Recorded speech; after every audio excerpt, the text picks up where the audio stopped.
cruel prince, more like the kindergarten bully prince. Hello and welcome back to Cuckoo for Books. My name is Salva and today I'm going to be doing a book review on The Cruel Prince by Holly Black. I've never gotten on the hype train of if everyone's talking about it, I'm gonna talk about it and check it out, but this was one of the rare instances where I did just that. Everyone on book Twitter has been talking about this book. I have really mixed feelings about how I came across this book because part of me thinks that had this book not been recommended by 100,000 people on social media, I never would have glanced at it. One of the big issues I have is the summary, which is supposed to make you want to read the book, is very vague. That being said, I also somehow at the same time wish I had gone into this blind. The bits and pieces of news I'd see on social media versus my actual experience reading the book were two very different things. So a brief summary of this novel, and I'm going to give a little more detail than the back summary gave because it did not give anything. I'm going to spoil a bit, but I'm going to spoil like the first 2 pages, which you would have read in a minute anyway. Had I been given that context, I would have grabbed this book before book Twitter told me to. So it's the story of Jude, who is a human child. She has a twin named Taryn and an older half-sister named Vivian. They live in the mortal world, everything's going fine. One day, a figure shows up at their front door and murders their parents. And that's when you find out that this figure is a member of the Fae. In fact, their mortal mother used to be married to a fairy dude and she ran away pregnant with his child. That's why their elder half-sister is actually part fairy. Now she's born 2 mortal children with another mortal. So this fairy dude has a sense of honor and a sense of code, even though, you know, you wouldn't if you killed people. He decides to take all 3 girls back to the land of fairy to raise them. Fairy people are very prejudiced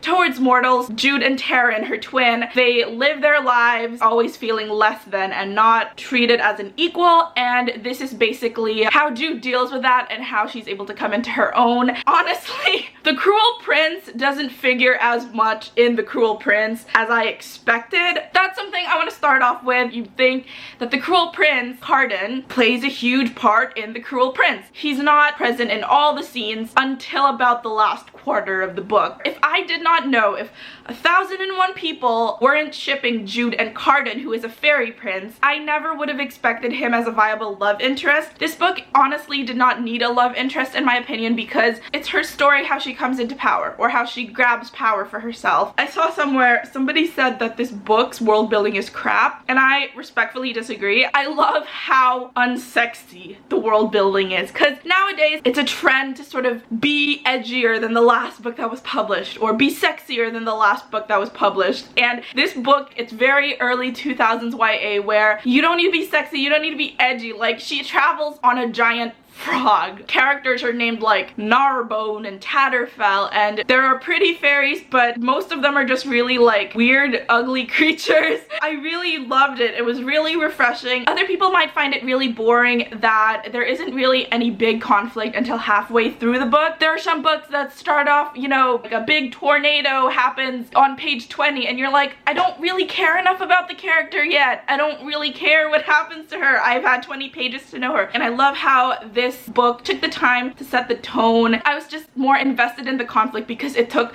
the first half of the book to set up the world, to introduce us to the character, to see her inner thoughts and how she feels and her emotions, and makes you want to root for her before anything goes down. So by the time things go down, you're like, hang in there, Jude, I am on your side 100%. Also, I'm just a sucker for sister stories. You guys know this. I don't have any real life sisters. Any novel that involves a plethora of sisters, I immediately gravitate towards. Definitely the setup of the sisters here is very unique because you've got one older sister who fully belongs in the world and her 2 baby sisters are treated as trash. It was really interesting to see how they navigated that. The one complaint I would have, I guess, is that Jude and Taryn are very much boxed into stereotypes. Because they're twins, somebody has to be the opposite of the other. The pretty twin, the tomboyish twin, the dainty twin who wants love, the one who wants adventure. I kind of wish that had been less stereotypical. I love Jude. I was like, yes, I would follow you to the ends of the earth. I came into this book thinking I was going to hate Jude. I think that just stems from the fact that it was inevitable that she would fall in love with the Cruel Prince. I was like, oh, so you're gonna be that type of girl who falls in love with someone who's abusive, but you love him because he's hot. I was put in my place. She is not that type of girl at all. I love how Jude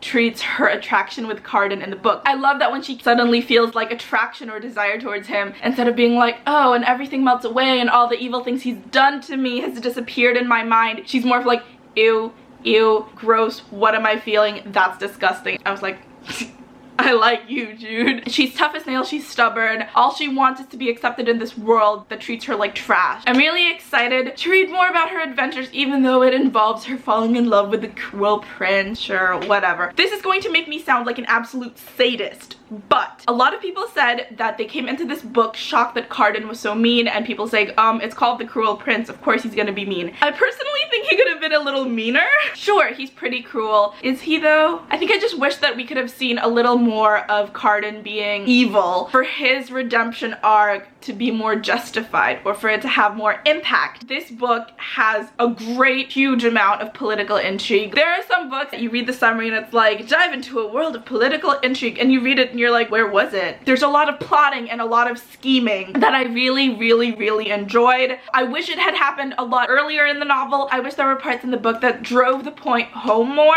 because we have a plan. They describe the plan very vaguely, or in a very aloof manner, that when something deviates from the plan, it's supposed to be a that wasn't how things were supposed to go. Instead of that reaction, you're like, wasn't that how things were supposed to go? I don't know, dude. You never fully explained the plan to me. The plot wasn't made clear to the reader enough that when you deviate from the plot, it's this big shocker. It's just, okay, I'm just gonna follow along because I don't know anything. I don't know jack. There were a lot of fill-in-the-blank moments in this book for me, especially when dealing with the final scenes, which we'll talk about in the spoiler section. All aboard the spoiler train. Choo choo. Cardan's redemption arc towards the end, I was afraid that he'd gone too soft too soon, but obviously the ending sort of rectified that. I personally am not a fan of bad guys going good. Sometimes I just want them to be evil. Not everyone needs a redemption arc. Certainly not in the first book. While I was not a fan of it, it did feel organic enough to me that I believed it. And I loved that he goes evil towards the end, because the next book is called The Wicked King, and he is the king, therefore he is the Wicked King. You go from cruel to wicked. How are you gonna be wicked? Are you gonna be wicked enough for me, Cardan? Also, I see a lot of people talk about how Tara needs a redemption arc, and in my mind there was nothing to redeem. I don't have a twin sister. I don't know what it's like having a bond with someone that close, but had I been offered the same thing that Taryn was, aka just keep quiet, you'll have true love, you'll belong in fairy. I don't know if I'd do the same thing had I had a twin sister, but I sympathize with her, and she wants the same thing that Jude wants, which is to belong in fairy. So forgive me, Jude, for taking my own way there. If she wants to get married and that's how she belongs to fairy, dude, let her do it. So I don't think she even needs a redemption arc. There's nothing to redeem in my opinion. There was one scene and one plot point that I wish had been elaborated on more. As it was, it did not have as big an impact on me because I don't know what we're doing, dude. That was the whole secret on Oak's paternity and maternity, I guess, and the whole Jude flipping the script on Cardan towards the end and actually making him a king. First off, with the whole mystery with the acorn with Locke's mom, how Oak was actually a member of the royal family, and it turns out that Oriana has been harboring him away to keep him safe. See, I feel like that was a plot point that every 100 or 50 pages we'd come back to it, slightly brush upon it, not really discuss it, and then run away and then move on to something else, so that at the end when the big reveal happens that yes, your little brother is not really your little brother, he is a member of the royal family and he's in line for the crown, you're like, okay, that's cool. The mystery was so pulled apart at that time that when it finally came together, it wasn't that impactful because you'd mention it every 50 pages and never look at it again, so how am I supposed to care? Towards the end where Jude makes Cardan the High King, I honestly thought that's what she was planning to do. Oak would crown Cardan, Cardan would be king, Oak would grow up, Cardan would then crown Oak. I really thought this whole time that Cardan would be Oak's regent, so when it happened and everyone's like, ah, shocker, I thought that's what we were doing this whole time. Just those two plot points, especially since they're just such pivotal parts of the novel. We could have spent more time there rather than focus on Locke, who I think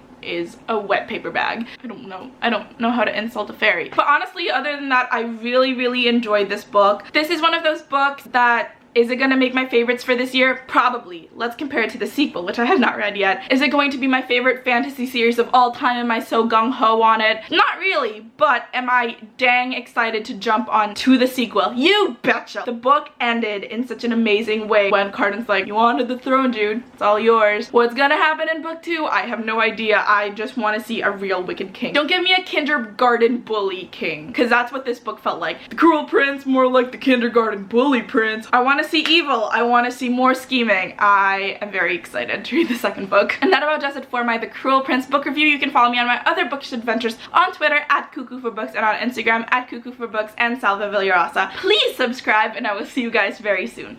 Bye guys!